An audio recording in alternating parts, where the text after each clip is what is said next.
You're listening to an Airwave Media Podcast.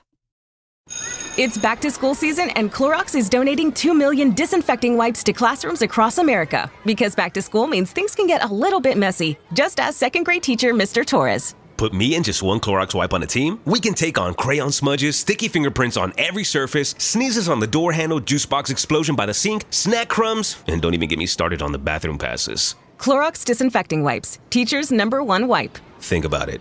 Bathroom passes. Clean feels good. Based on unit sales data. Maybe it's unsurprising, considering the way MAGA Republicans pretend to be climate science experts in order to deny climate change and play at being infectious disease experts in order to cast doubts on COVID and the efficacy and safety of vaccines. But I found it deeply disturbing that Republican senators in Minnesota pretended to be psychologists and introduced a bill to force the made-up diagnosis of Trump derangement syndrome into the definition of mental illness, meaning they could feasibly commit someone simply for disliking and vocally opposing the president. You've heard me talk about this imaginary condition before, as I've been accused of having it. The absolute irony is that any conscious, sane, and reasonable American should be as up in arms as the most vociferous Trump critic. We are Trump realists, and I'll give one simple further reason for my continual focus in this podcast on speaking truth to this president's abuse of power. It has always been a core purpose of this project to shine a light on modern distortions of history, to refute pseudo-history, its misrepresentations and conspiracy delusions. And Trump is the modern figure most destructive to empirical historical fact. Look up Trump rewriting history and you'll find dozens of articles from major news platforms, legal nonprofits, and respected periodicals identifying the many ways that Trump has attempted to recast and misrepresent history during his career. And it is something I have long worked hard to point out. Just in the last episode, I remarked on his characterization of the Great Depression, which he falsely blamed on a lack of tariffs, when in reality a tariff hike worsened that economic collapse.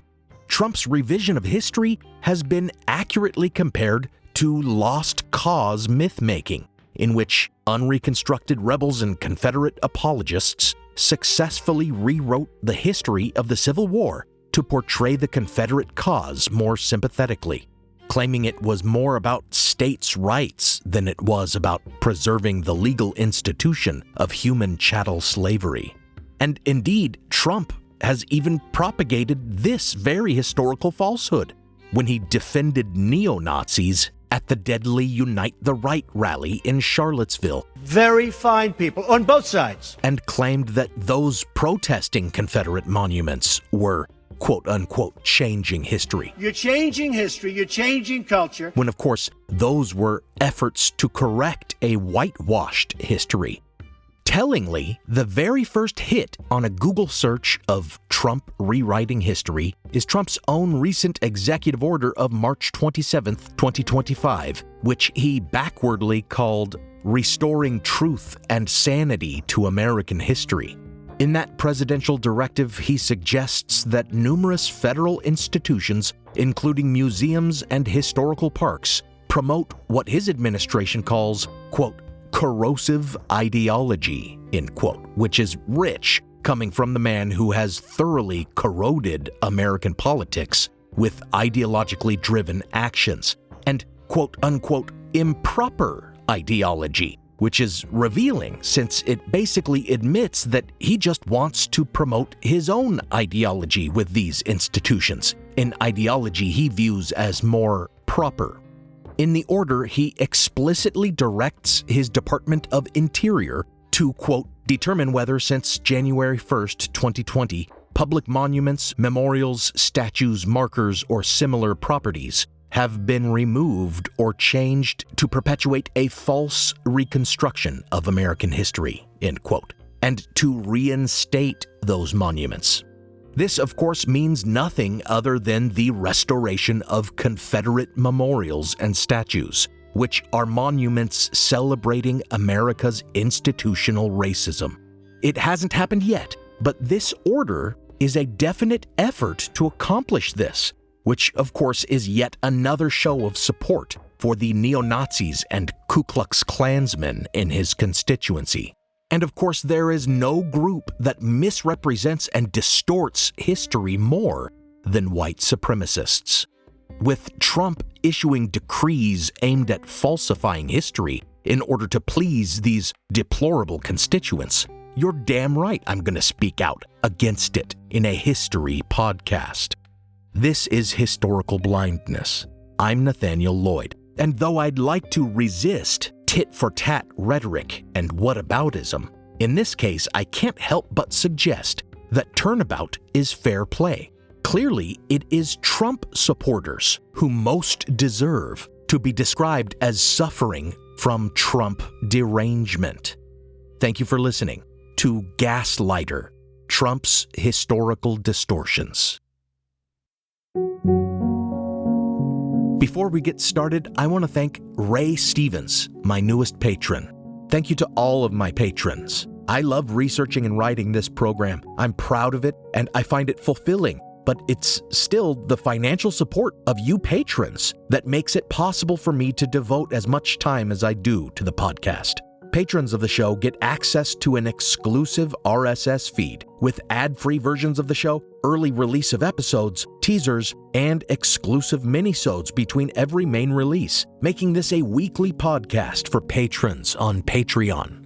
If you hear minisodes and think they're little blurbs or insubstantial sound bites, think again. They're fully researched and produced episodes, anywhere from 10 to 15 minutes long, and they tie in with the main episode topics. And they even sometimes fill in the gaps and tell the rest of the story that my main episode didn't have time to tell.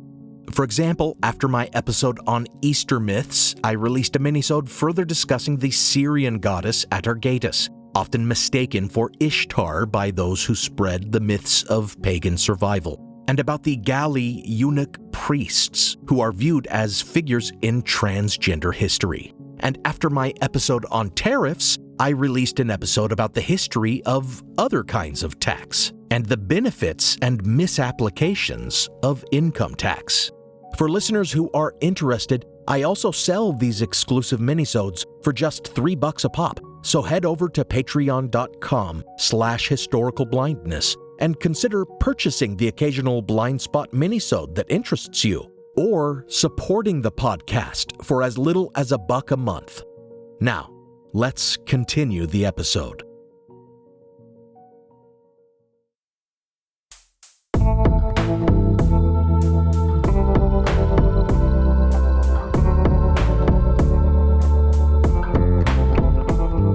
Welcome to Historical Blindness.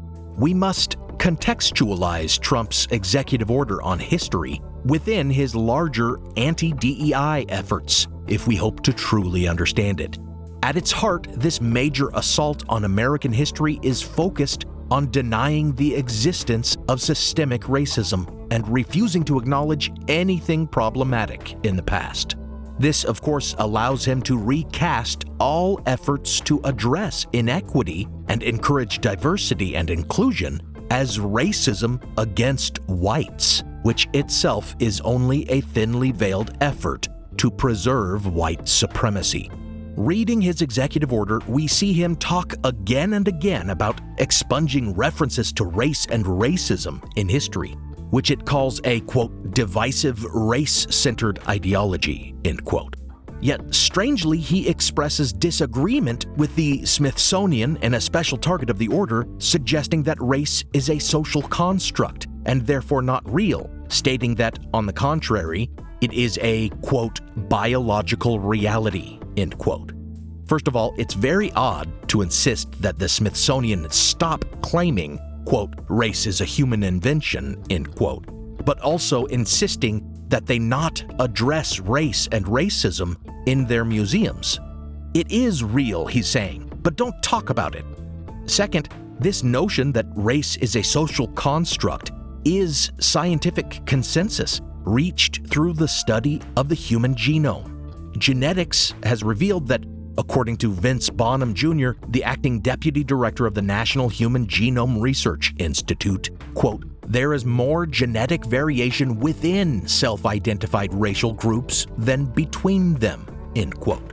And the insistence that race is a biological reality has historically been used to subjugate and oppress groups of people. The entire idea of racial categorization as a biological science only emerged a few hundred years ago in the 18th century in Carl Linnaeus's Systemae Naturae, which classified people into 4 groups according to skin color and hair type. Though we continue to use 2 of his descriptors for skin color, white and black, the fact that using the others, red and yellow, is recognized as manifestly racist today speaks volumes about the inaccuracy of these classifications. And these racial categories would lead to much scientific racism through the decades, from craniometry and the notion of polygenism, that different races were essentially unrelated like different species, to notions of quote-unquote Aryan and Nordic superiority, eugenics, and the pseudoscientific justifications for American slavery, the Holocaust, and South African apartheid.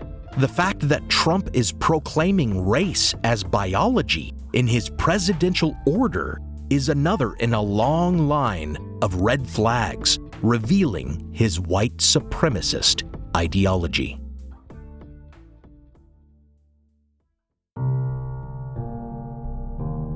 In addition to any promotion of the idea that the U.S. has been or is, historically speaking, quote, inherently racist, end quote, he also objects to any focus on America's long history of being, quote, sexist, oppressive, or otherwise irredeemably flawed, end quote.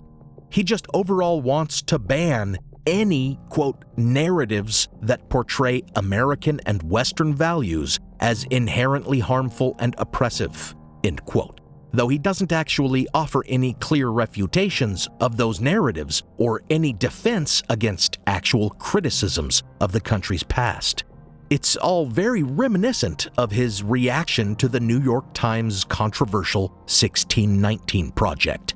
The 1619 Project began in 2019, a series of historiographical works published by the New York Times seeking to explore the historical roots of systemic racism through the history of the African American experience, and turning a critical lens on the Founding Fathers and other typically revered figures, including, perhaps most controversially, Abraham Lincoln.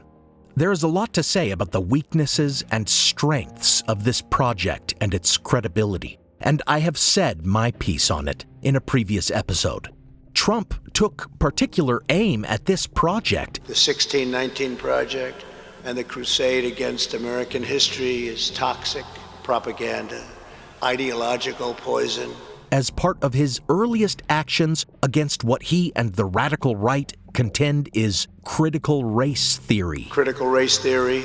The last rage-baiting buzzword before DEI, which was actually a misnomer in the way they used it, since CRT, as they called it, is really a very specific academic approach to the study of law and sociology. But the right thought they saw it everywhere whenever anyone made an observation about race and inequality, especially in history, where historians have been commenting on such important aspects of history as social structure, conflict, and inequality for far longer than CRT was ever a term. Trump views such works as a vilification of heroes and of the country itself. Like all nationalists, he is unable to recognize that criticism of a country's failings can be the highest form of patriotism, intended to better the country and not just pretend it's already perfect. In his opposition to the criticisms offered by the 1619 Project, he founded the 1776 Commission, his first foray into attempting to dictate what schools should teach. Its goal was to develop a nationalist history curriculum and he filled the commission with conservative professors and radical right activists like Charlie Kirk. Thankfully, Trump was then voted out of office, and the commission did nothing beyond issue a report that was mostly cobbled together from passages of essays its members had previously written, without any source attributions or footnotes, packed full of inaccurate claims and misrepresentations. The American Historical Association and 33 additional historical societies from across the U.S. condemned the report, including one of the most outspoken critics of the 1619 Project, Sean Willents, who called it, quote, a political document, end quote, saying that it, quote, reduces history to hero worship, end quote. The legacy of 1776 will never be erased. Our heroes will never be forgotten. Our youth will be taught to love America with all of their heart and all of their soul. One of the most damning critiques, I feel, came from journalist Eugene Scott, who pointed out that although the commission's report and Trump himself frequently denounce quote-unquote identity politics, the whitewashed version of history the commission promoted and the entire MAGA ideology is predicated on identity politics of a far narrower kind, appealing almost exclusively to cisgender white Christians.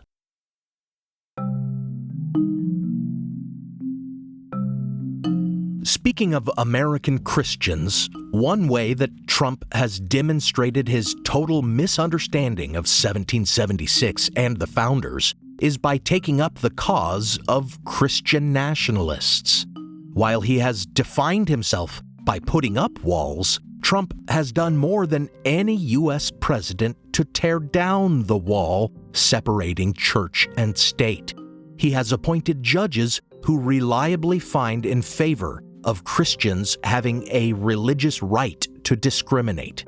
With his promotion of the privatization of education and school voucher programs, he and his appointees are essentially seeking a workaround for the government funding of religious instruction. At a national prayer breakfast in 2016, Trump declared his intentions to quote-unquote totally destroy the Johnson Amendment, a tax law provision that disallows nonprofits like universities and churches from endorsing political candidates, and he came close to doing so, issuing a 2017 presidential order halting its enforcement and nearly getting its repeal included in his 2017 tax legislation.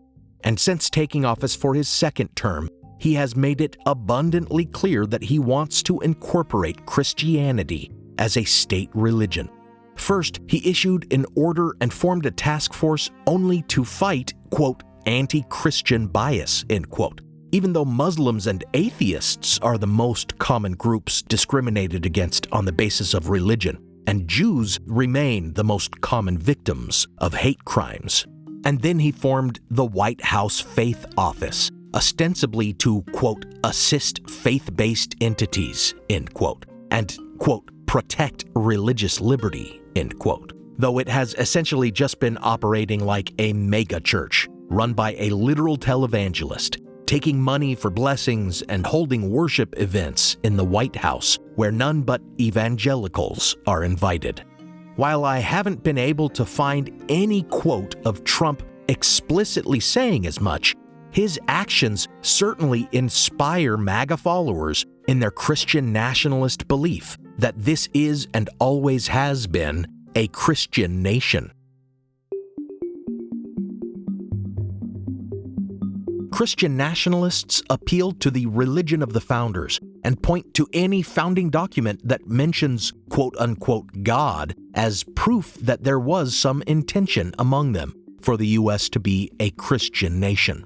The truth, of course, as anyone who studies American history or even civics should know, is quite the opposite. While there is mention of God in some founding documents, it is never explicitly a Christian God, and many founding fathers were deists, suggesting that the God they referred to was not the God of the Bible or of any religious text, but rather a prime mover who, since initiating the creation of the universe, has never communicated with humanity or imparted any sort of special revelation. The Founding Fathers were very clear in their intentions regarding the separation of church and state. We have a letter written by Benjamin Franklin in 1780, clearly expressing the opinion that no tests of religion be included in the Constitution. Then, in the very first amendment to the Constitution, ratified in 1791, this issue of the intersection of government and religion was such an important one that it was enshrined in the Bill of Rights, that Congress shall make no law respecting an establishment of religion or prohibiting the free exercise thereof.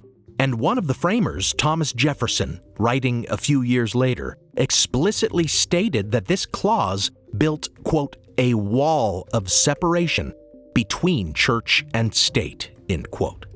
In the Treaty of Tripoli, negotiated under George Washington's administration, submitted to Congress by John Adams, and passed as a law in 1797, we have perhaps the clearest indication of the founders' intentions. Quote, the government of the United States of America is not, in any sense, founded on the Christian religion, end quote.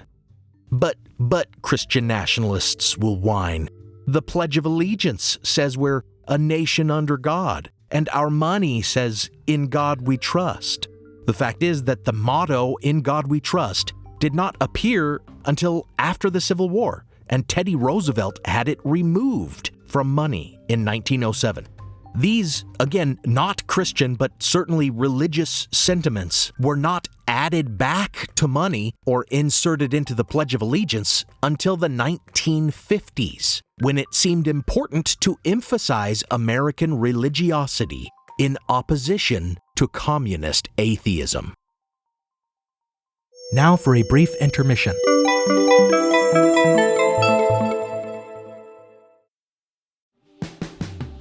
Every summer, I'm careful to avoid getting burned. My summer plans always include applying sunscreen so I can attend barbecues and protests without worrying about getting scorched. And when I make my plans by making phone calls, I also don't want to get burned by an outrageous wireless bill. That's why I switched to a Mint Mobile plan and saved enough to take a summer vacation. With Mint, I found no difference in speed or coverage, just a big difference in cost. And right now you can switch to a Mint wireless plan like me to avoid sweating those surprise charges and overages. You'll just be chillin' with Mint's offer of 3 months premium service on the nation's largest 5G network for just $15 a month. With high-speed data and unlimited talk and text, it might just be the coolest thing happening this summer. This year, skip breaking a sweat and breaking the bank. Get this new customer offer and your 3-month unlimited wireless plan for just $15 a month at mintmobile.com/blindness. That's mintmobile.com/blindness. Upfront payment of $45 required, equivalent to $15 a month. Limited time new customer offer for first 3 months only. Speeds may slow above 35 gigabytes on unlimited plan. Taxes and fees extra. See Mint Mobile for details. As listeners of Historical Blindness, you're no strangers to the fact that history is a lens through which we can better understand the present. Or as Shakespeare put it, what's past is prologue. History is the indispensable context without which we cannot hope to truly understand current events. You understand that, and so do the creators of the American Scandal podcast. Every season, they immerse listeners in the biggest controversies in U.S. history, helping us understand America's dark side and learn from its troubled past. Its latest season, Ruby Ridge Standoff, delves into an incident that sowed the seeds for the rise of the modern radical right. It transports you to 1992, where in a remote corner of Idaho, federal law enforcement surround a small cabin. They've come for Randy Weaver, a survivalist who took his family to the mountains in anticipation of the apocalypse. A simple weapons charge brought the agents here, But the situation is about to explode into a deadly and tragic standoff that will later become a rallying cry for far-right extremists, fueling distrust and violent anti-government sentiment for decades. Follow American Scandal on the Wondery app or wherever you get your podcasts. You can binge all episodes of American Scandal's Ruby Ridge standoff early and ad-free right now on Wondery Plus. This episode is brought to you by Liquid IV. When you hydrate with Liquid IV, you're powered by Hydroscience. Hydroscience is Liquid IV's science-backed formula with an optimized ratio of electrolytes, vitamins, and nutrients. Experience great-tasting hydration for mental clarity, physical endurance, and overall well-being. Sip into something that up-levels every moment. Liquid IV. Tear, pour, live more. Visit us at liquidiv.com. Now, back to the show.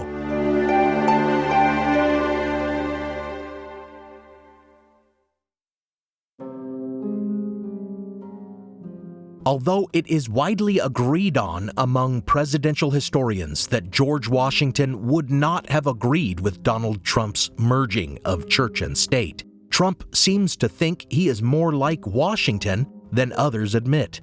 In his first address to Congress during his second term, he claimed that the first month of his presidency was, quote, the most successful in the history of our nation, end quote. Is the most successful in the history of our nation. It's entirely unclear what benchmarks he was using to make that comparison, but he then went on to claim that the second greatest first month was George Washington's. Do you know who number 2 is?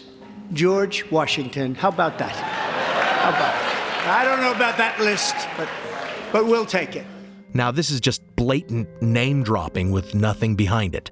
Washington is obviously widely regarded as one of our greatest presidents, but it can hardly be claimed that his first month was very successful, as it was largely uneventful. His inauguration was delayed nearly 2 months, and due to the difficulty of travel in those days, Washington was often on the road and spent most of his early term just coming up to speed on issues of importance with his advisors. So there really is nothing to Trump's comparison, except that his first month would have been viewed far more favorably by historians if he had just spent his time being advised rather than issuing record numbers of destructive and divisive orders. But clearly, Trump just wanted to compare himself to Washington. What he doesn't understand about Washington is that our first president was fiercely anti-authoritarian, in that he held firm to the ideals of our young democracy and rejected the idea that he should be king. The clearest example of his rejection of absolute power is the Newburgh Conspiracy, in which some of his army officers suggested he take the title of king and establish a constitutional monarchy. To which Washington replied with shock, indicating that he thought the establishment of a monarchy in America would be a quote-unquote calamity. Proving he meant it, at the conclusion of the war, he immediately resigned his military commission. Likewise, at the end of his second term, he voluntarily relinquished power and thereby established the long-held traditions of term limits and the democratic transfer of executive power. On the other hand, we have Trump, who rules by fiat rather than by working with Congress to enact legislation, who refuses to abide by the checks on his power designed by the framers of the Constitution, who has never pledged himself to a peaceful transfer of power and actively attempted to subvert the will of the electorate to stay in power, who recently openly likened himself to a king and has made it abundantly clear that he intends to stay in office unconstitutionally beyond his second term. Anyone who knows anything about George Washington would know that Trump is his diametric opposite.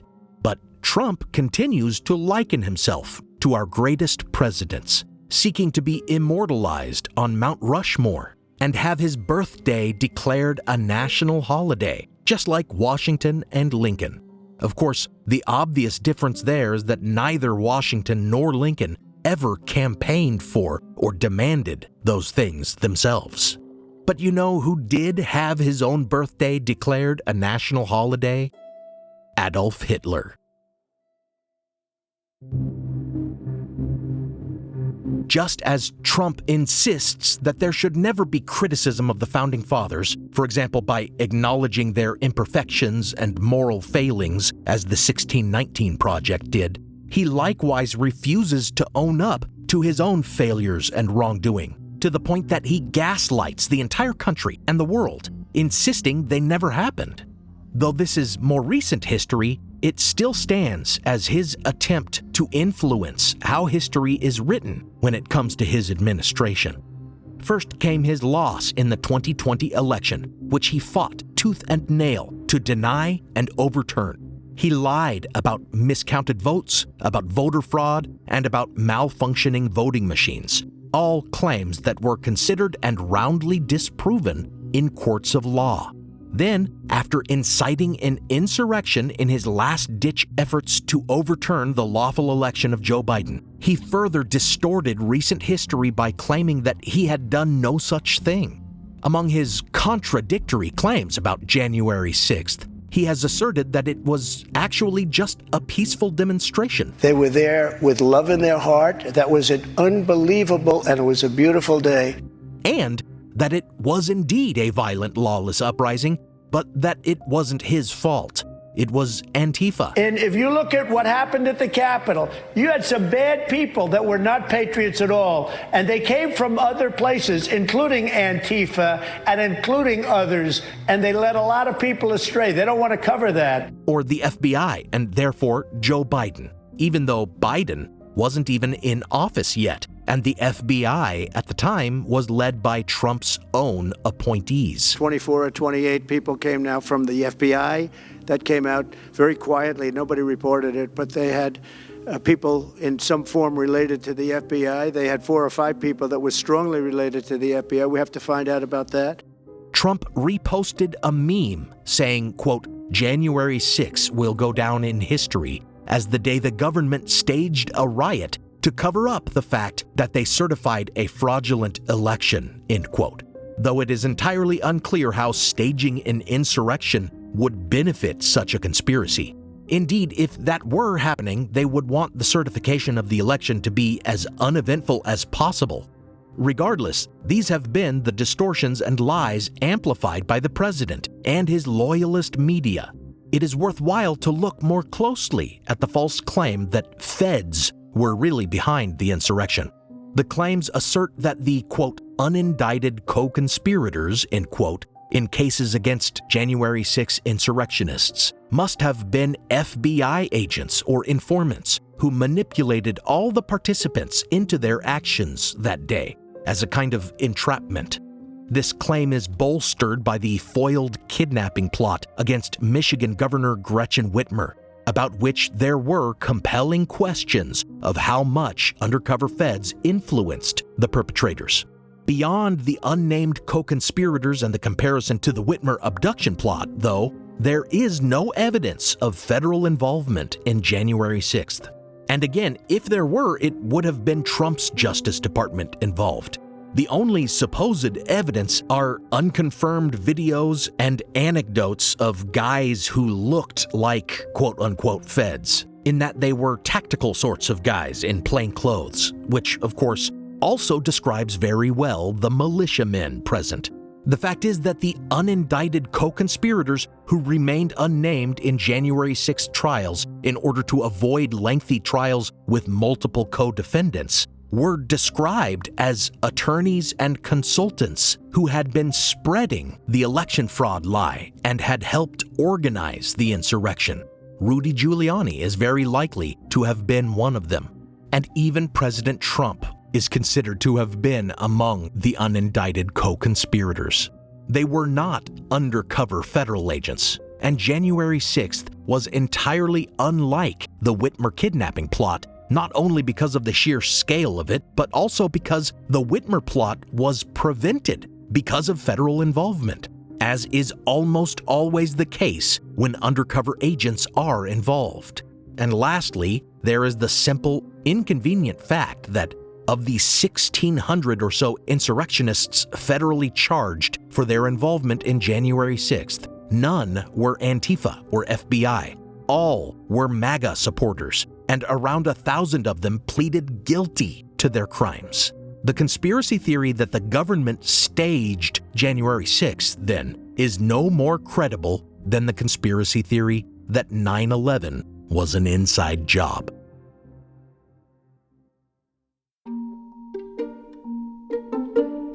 Perhaps the most egregious rewriting of recent history that Trump has engaged in relates to Russian aggression and the actions of Vladimir Putin.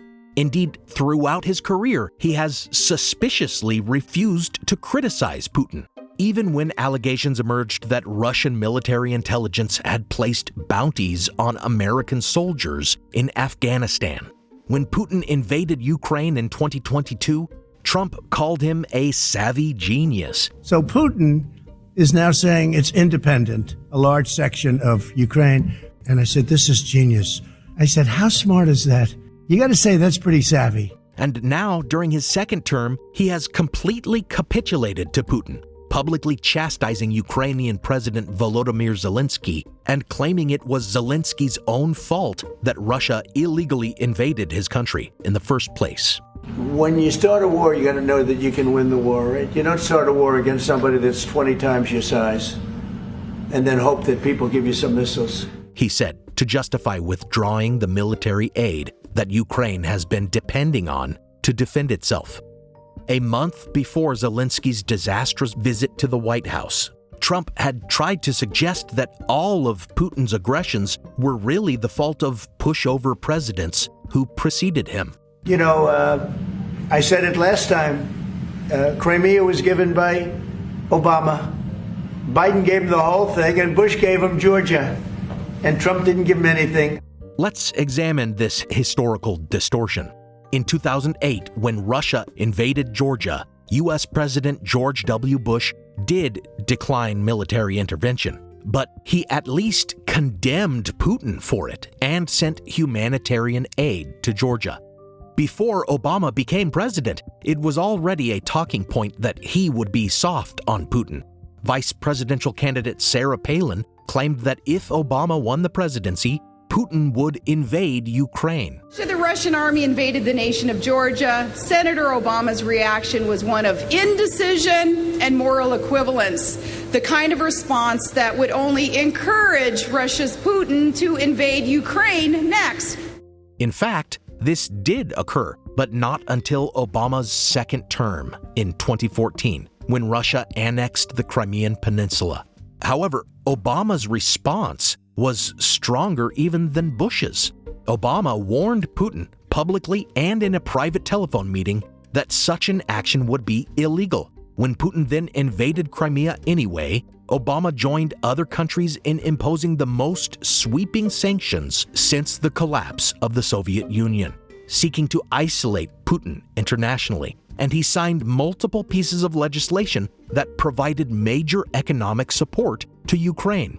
Then, of course, Trump took office, reversed the sanctions, and withheld aid to Ukraine in his efforts to coerce Zelensky into helping him dig up dirt on Joe Biden in an incident for which he was later impeached. It has been argued that Trump's lack of support for Ukraine is what encouraged Putin's 2022 invasion. And of course, now back in office and attempting to again withhold all aid unless Zelensky yields entirely to Putin, it is clear that Trump is the one trying to give everything to Russia.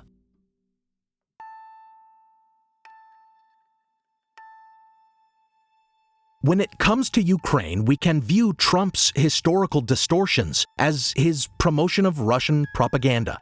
And certainly we can view most of his other historical distortions also as propaganda, developed not necessarily by himself, but by his team.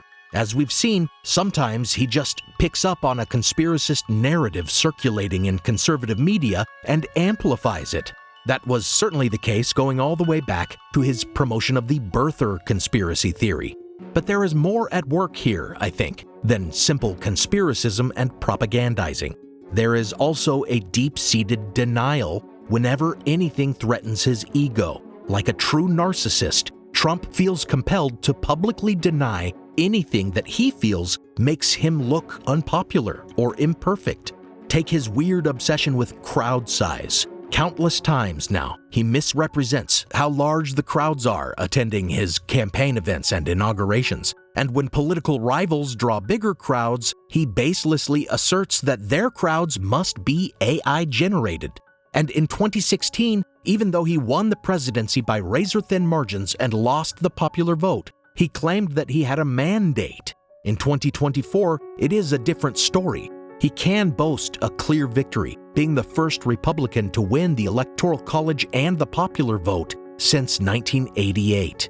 Even so, though, he has been calling his victory a quote-unquote landslide and a quote-unquote blowout that gives him a quote unprecedented and powerful mandate, end quote. And this, too, is self-aggrandizing misrepresentation.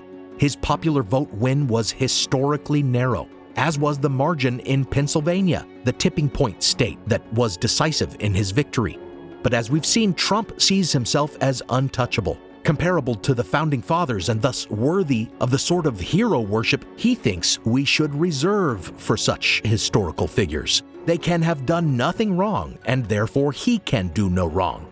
And in whitewashing the past and gaslighting the public, he engages in a kind of denialism, which has been called post-denialism, whereas denialism used to be a pseudo-academic phenomenon, creating elaborate arguments based on misrepresentations and cherry-picked evidence touted by fake experts. Now, Trump just flatly says false things, rewriting history with his thumbs in a Truth Social post. This is the epitome of the post-truth era, in which false claims take on more currency than the truth simply because of who says them and how widely they spread. This is the ultimate expression of historical blindness, that so many will hear Trump say there's never been systemic racism in America, we've always been a Christian nation, and the chief executive was always meant to have unchecked power, and they will just believe it. Not only will they believe it, they'll attempt to normalize it and discredit anyone who points out that he's full of shit. They'll say that those who call bullshit are actually just deranged. But it is they who are deranged. Their Trump derangement syndrome drives them to engage in what the Poynter Institute for Media Studies calls, quote, sanewashing, end quote, defined by Merriam-Webster as, quote, making irrational, extreme, or otherwise problematic people or ideas appear more reasonable or normal than they really are, end quote. And in doing so, they reveal themselves to be irrational.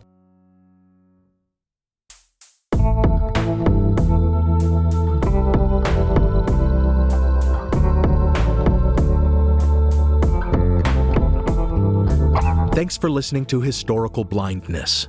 You can find blog posts for each episode on historicalblindness.com that contain a transcript, related imagery, and citations for further reading. As always, special thanks go out to my partner patrons: Diane Lane, Robert Fisher, Joe Escott, Devlin Hoff, Lisa, Prickly Pear, Fred R. Groteis, Robin Naggett, Maddie Kinney, Rebecca, Don Mundus, Eunice Allen Bradley, Juliette O'Connor, Jonathan Williams, Joshua Luddington, Christine LeBlanc, Lonnie C., Kaylee, Ama, Christopher L. Burton, Benny Slater, That One Girl, Chris, Jocelyn Clausen, Lindsay McAllister, an anonymous patron, Brian, CPJ MLT Ltd, and Jamie Nielsen. Thanks so much for your support. As supporters of my content, I know you, at least, are sane, which gives me hope.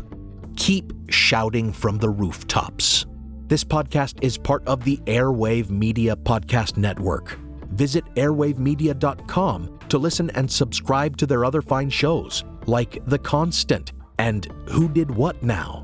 Some music on this episode was licensed through a Blue Dot Sessions blanket license at the time of the episode's publication.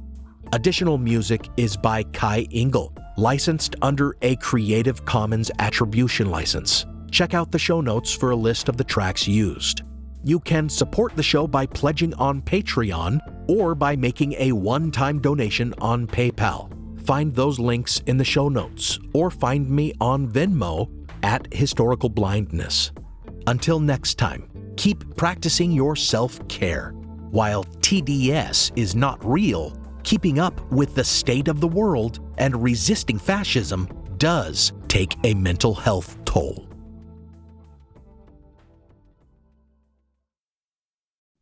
Hello everyone, Takuya here. And I'm Gabby. And we are the hosts of History of Everything, a podcast which you can probably guess by the name is, it's about everything. Do you want to know why people thought potatoes were evil and would give you syphilis? Are you curious about all the stories of the terrible and stupid ways that people have kicked the bucket over the years? Do you want to hear tales about all of the different badasses of history and the lives that they had brought to life? Well, if so, then look no further. History of Everything is just the right podcast for you. It's available on Spotify, Pandora, and anywhere else that you get your podcast from. Join us for some fun and just see how weird and wacky history can be. All you need is a few minutes to start your day off with something historic when you listen to the This Day in History podcast. Every day there's a new episode for you to listen and learn about what happened that day way back when. So listen and subscribe to This Day in History wherever you get your podcasts. That's This Day in History wherever you get your podcasts.